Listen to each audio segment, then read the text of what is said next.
आज आपण ऐकणार आहोत शिव आणि पार्वती यांची प्रेमकथा. एकदा दक्ष राजाने मोठा यज्ञ केला. त्यात त्याने आपल्या जावयाचा म्हणजेच महादेवांचा अपमान केला. सतीला ते सहन झालं नाही. तिने स्वतःला यज्ञकुंडात झोकून दिलं. महादेव दुःखी होऊन कैलासावर समाधिस्थ झाले. देवाने चिंतेत येऊन प्रार्थना केली, शिवांशिवाय आम्हाला तारकासुराचा संहार करणारा पुत्र मिळणार नाही. तेव्हा सतीनेच पुनर्जन्म घेण्याचं ठरवलं.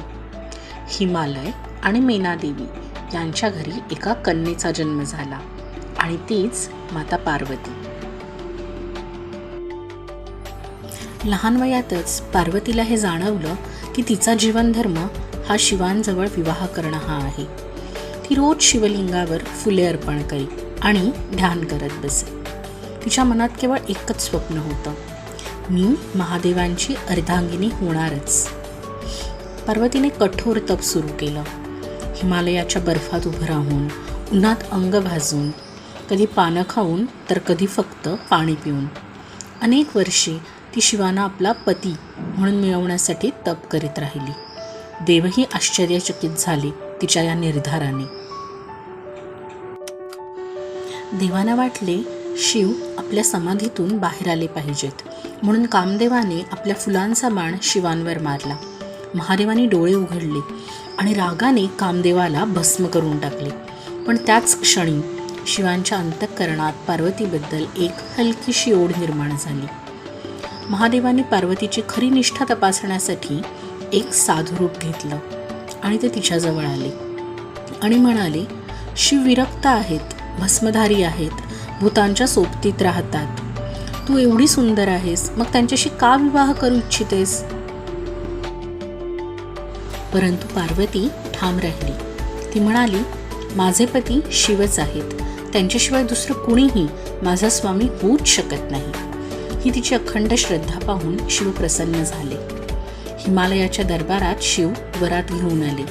वरातीत भूत, प्रेत, गण, योगी, नाग अशी एक विचित्र मिरवणूक होती. पार्वतीच्या आईला भीती वाटली, पण पार्वतीच्या चेहऱ्यावर फक्त आणि फक्त आनंद होता. हिमालय, मेनादेवी, देवऋषी यांच्या साक्षीने शिवपार्वतीचा भव्य विवाह झाला. आकाशातून फुले वर्षावली. सर्वांनी हर हर महादेव हा जयघोष केला. विवाहानंतर पार्वती कैलासावर गेली. तिने विरक्त शिवांना गृहस्थीचे महत्त्व शिकवले आणि त्यांच्या योगातून श्री गणेश आणि कार्तिकेय जन्मले.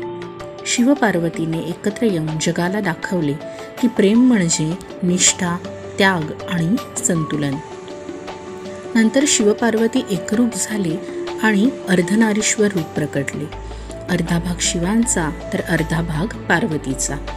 यातून संदेश मिळतो की स्त्री आणि पुरुष हे वेगळे नाहीत, तर परस्परांचे पूरक आहेत.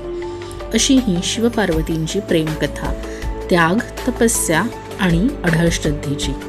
आजही जेव्हा कोणी खऱ्या प्रेमाची प्रतिमा शोधतात, तेव्हा त्यांच्या डोळ्यासमोर शिवपार्वती येतात.